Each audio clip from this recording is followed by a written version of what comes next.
Bíblia vai dizer que os moabitas, amonitas e os do monte de Seir vieram contra Judá.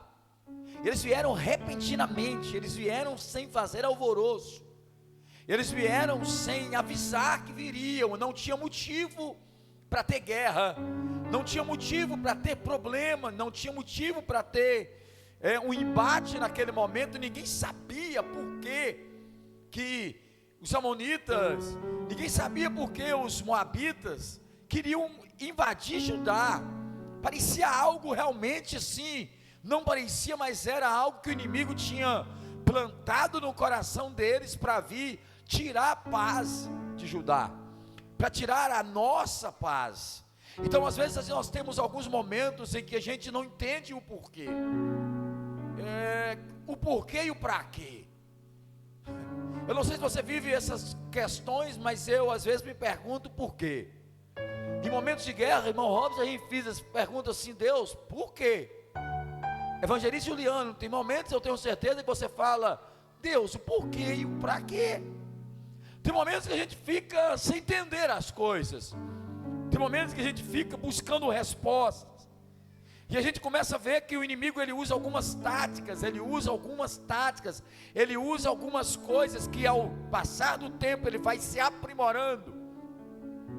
E eu buscando revelação dos céus e pedindo a Deus o entendimento, Deus falou ao meu coração sobre essas 3 tribos e o significado de cada uma dessas tribos que queriam invadir Judá. O nome Moabe, o Senhor falando ao nosso coração, dizendo: Moabe significa ataques emocionais. O nome Moabe, ele se ataca as emoções.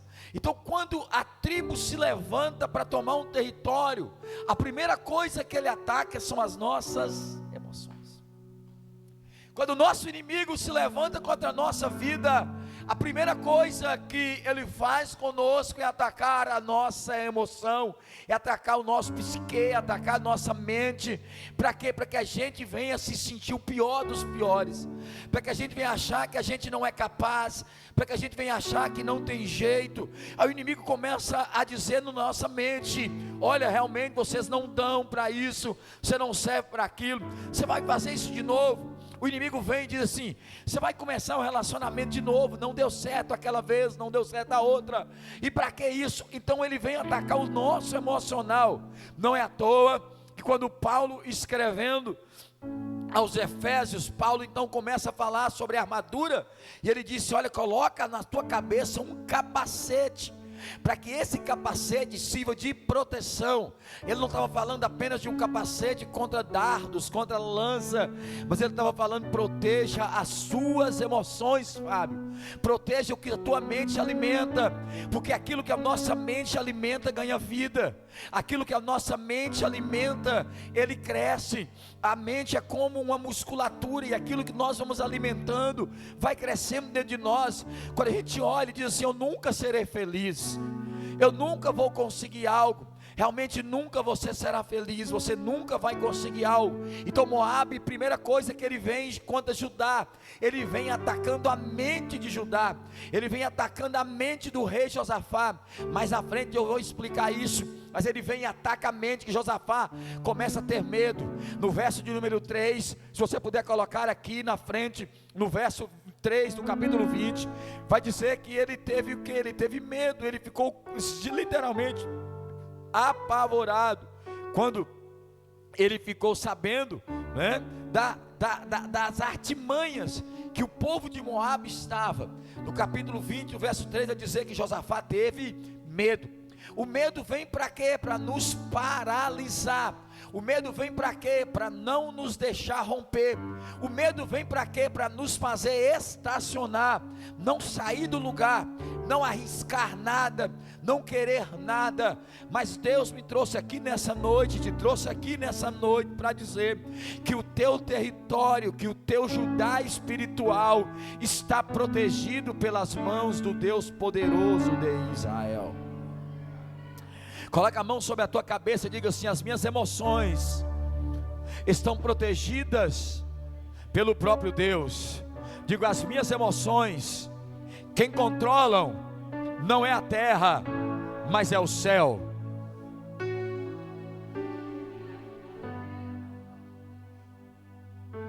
Então Moabe vem e ele ataca as nossas emoções, ele ataca as nossas mentes.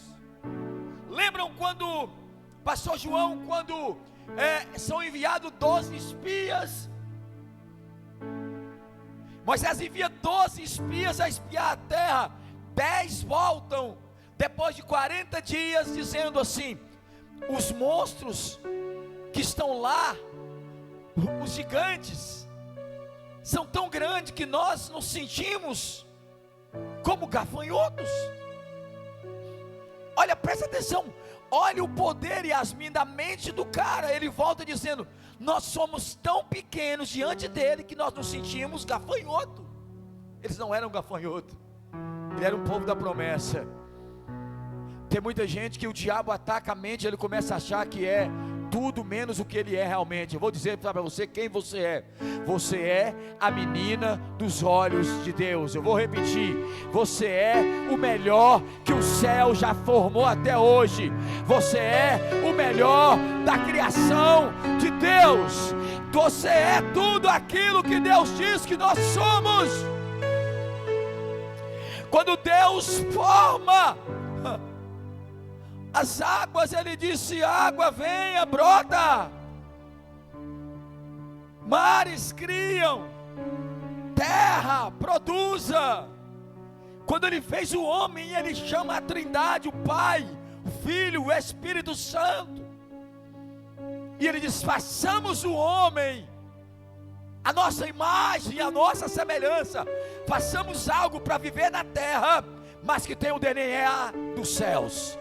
Vou dizer de novo, ele disse: vamos fazer algo que vai viver na terra, mas carrega o DNA dos céus. Eu libero para a igreja IERV nessa noite, no nome de Jesus Cristo, que toda batalha que o céu permite vivermos, é para que possamos sair vivos do meio dela. Eu libero para essa casa viva, que nenhum ataque do inferno prevalecerá contra mim e contra a sua vida. Se alguém crer nisso, faz barulho na IERV. E o céu se une à terra como um beijo apaixonado. Meu coração dispara em meu peito acelerado. Não tenho tempo pra perder. Então ele tenta atacar as nossas emoções. Só que a Bíblia diz também que além de Moabe vinha Amon. Quem é Amon? Amon ataca os familiares. Amon ataca os familiares. Primeiro ele tenta atacar a tua mente, aí depois ele tenta tocar nos seus familiares. Porque ele sabe que se tocar na sua família, você vira um bicho. Ele sabe que se tocar nos seus filhos, você sai de si. Ele sabe que se tocar em alguém de você, da sua casa, você vira uma leoa, você vira um leão, você fica irresponsável, você fica maluco. Então quando ele tenta atacar a tua mente, você supera, ele tenta atacar quem você ama. Diga comigo: mas o que eu amo está protegido por Deus. Diga: se os meus filhos são herança do Senhor. Então a segunda tática do inimigo contentou e contra Judá era: primeiro atacar o emocional, segundo atacar a família, terceiro ataque da outra tribo de Seir, ataques espirituais antigos. Olha para mim, o que são isso? Pecados repetidos, ataques repetidos de uma eternidade. Como assim? Eles começam a repetir e trazer para você algo que você já foi liberto faz tempo, mas ele quer relembrar você. Quem está entendendo isso aqui diz amém? Ele quer pegar você que era drogado, ele quer voltar, que você trazer você de novo a usar droga. Esse ataque dessa tribo de Seir, ele quer fazer com que você que antes era um adúltero volte a adulterar. Ele quer fazer com que você antes era uma prostituta volte a prostituir. Ele quer fazer que você antes era um assassino que volte a matar. Então a tribo de Seir, ele tenta desqualificar, ele tenta fazer com que as pessoas voltem a ser quem elas eram antes de Jesus. Mas diga comigo: eu e a minha casa serviremos ao Senhor. Fala comigo, CI. Eu nunca mais voltarei da onde o Senhor me arrancou. Você pode aplaudir Jesus nessa noite?